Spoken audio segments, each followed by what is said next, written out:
Hi everyone and welcome to Storytime Radio. Oh, look, radio I did.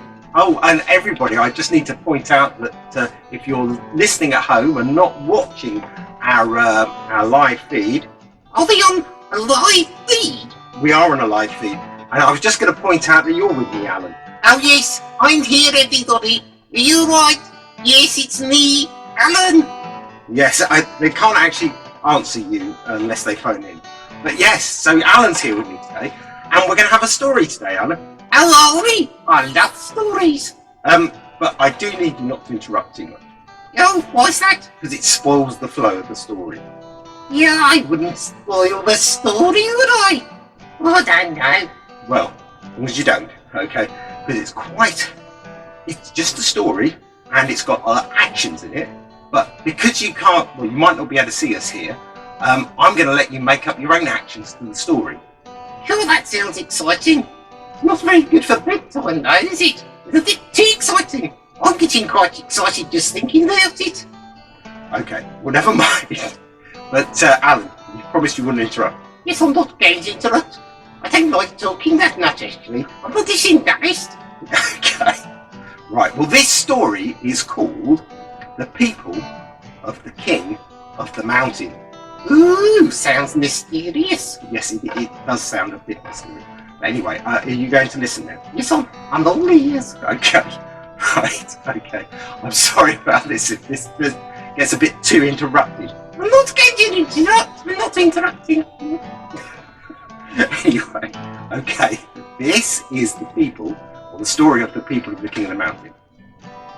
So there was once a kingdom which was ruled by an awesome and mysterious king, and he lived high on the mountain.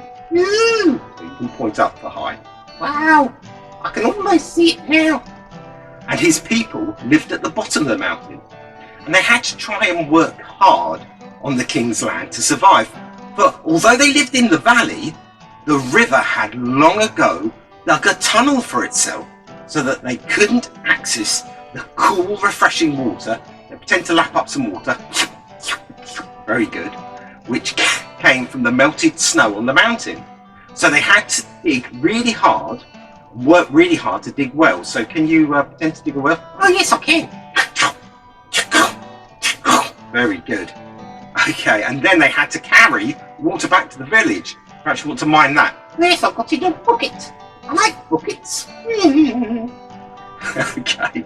Yes, and they had to carry the water back to the village. And they needed water for all sorts of things, like cooking and drinking.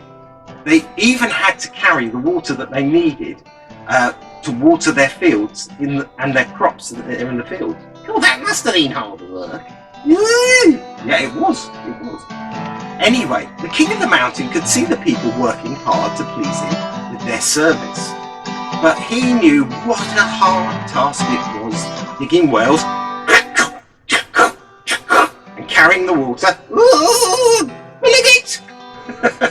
And in fact, it was all but impossible. Life was so hard that many of the people just packed their bags and left the mountain. Oh, that's sad. That's really sad. So do you want to pack your bags? Oh, yes. Sticking the socks in. And off I go. Not really. I'm back again. Okay. Anyway, now the king was kind and benevolent. Benevolent. Benevolent, it means kind. You said kind twice then. Yeah, I did sort of. Anyway, and he loved his people so much that he didn't want them to move away from him. So with his own two massive hands, he dug a new channel. Go on then. For the river. And the river flowed down the mountainside with force, and the cool, refreshing water just came all the way down. Brilliant. The king even dug smaller channels from the river into the fields so that the crops could be watered with hardly any effort at all. And he even dug a small pond with a little waterfall in it right in the centre of the village so that the people could wash and cook and drink and think about him every time they did this. In fact, the king was so kind, he dug and he dug until his hands bled. That sounds painful. It was painful, but he loved his people so much that he didn't mind. He would do that for them. Ooh. However, he knew that if he made things too easy for his people, then they would grow to take his gift for granted, and they wouldn't actually appreciate it anymore. So he set 3 simple rules to follow as a condition of his benevolence, His kindness. which was only fair because after all he was the king, wasn't he? Yes, he was the king. So the rules were this: 1, always remain in contact. Now, so can you make a phone? Hello? Yeah, I can. Hello, it's me. Yes. Always remain in contact.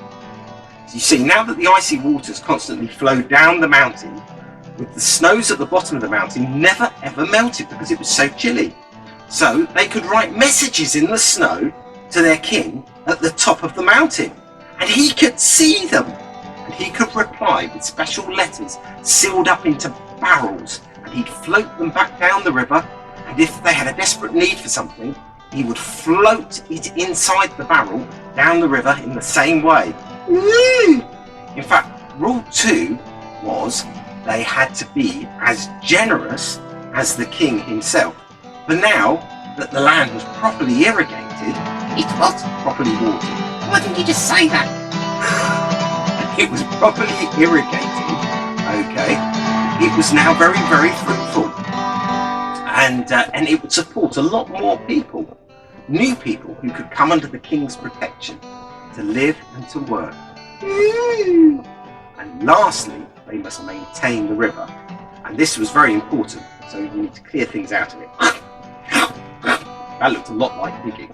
No, I'm not very imaginative when it comes to sort of actions. Well, never mind. Anyway, they had to maintain the river between them and the king. They had to keep it clear. Anyway, all went well for a long time, and they kept those 3 rules, okay? They kept in contact Hello. with the king, and he met their needs, and they were generous, I'm gonna be generous. and many new people heard about the generous provision of the king and settled in the valley, and accepted the king of the mountain as their king. And they did maintain the river, lifting out the boulders and the trees and anything else that fell into it.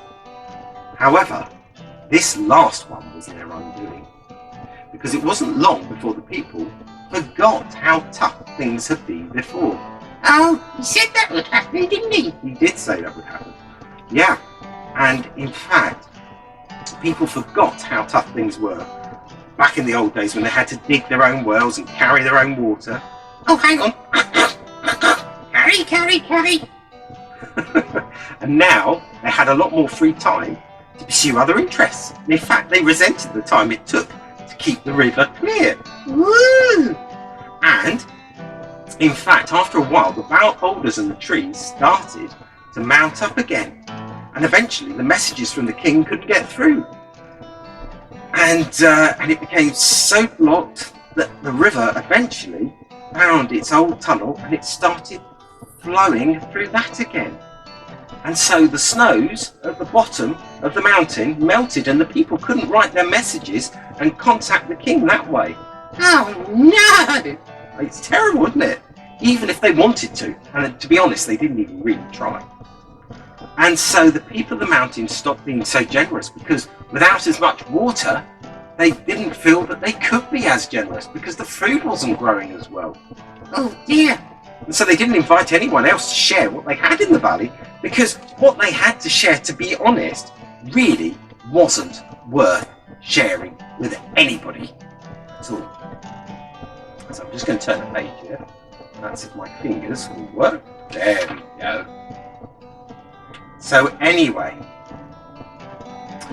so they stopped being generous. That's terrible. But I suppose, what's the alternative? Well, I know. Well, eventually, people stopped thinking about the king so much anyway, because they didn't feel that they owed him anything. And so because now he didn't have so much of an impact on their lives. In fact, some people almost forgot about the king altogether and actually didn't try to contact him in any way whatsoever. But then there was one person. There was? One person called Caris. And Caris decided to give up her life at the bottom of the mountain. She did? She did. And she decided to climb it instead. Ooh. For now, this was the only way that she could think of to contact the king and to ask for help. Now, she thought it would be very difficult to climb the mountain, but to her surprise, when she started to climb, we're going to do some climbing action. Yes. Climbing and climbing and climbing and climbing and climbing. All right, come back now. Anyway, when she started climbing, to her surprise, when she started to climb, she felt the full force of a strong wind behind her. Woo! That's very good. And she was blown up the mountain to the doors of the king's castle. And the king himself was there waiting to greet her with his arms open wide. He said, "Caris, my child, it's so good to see you. You have come to ask for my help." He knew that already. Very wise, you see. And the king said, but I have already given you everything that you need to help keep my blessings falling upon you and your family, and even outsiders. Did he? Are you forgetting? And Caris was as puzzled as you were, Alan, actually. And the king said, yes. Yes. Just follow my 3 rules, and all the rest will follow on. The last rule that I gave you will now be hard and painful. If you had been daily removing the pollution from the river, but it would also have been easier, because rubbish traps more rubbish.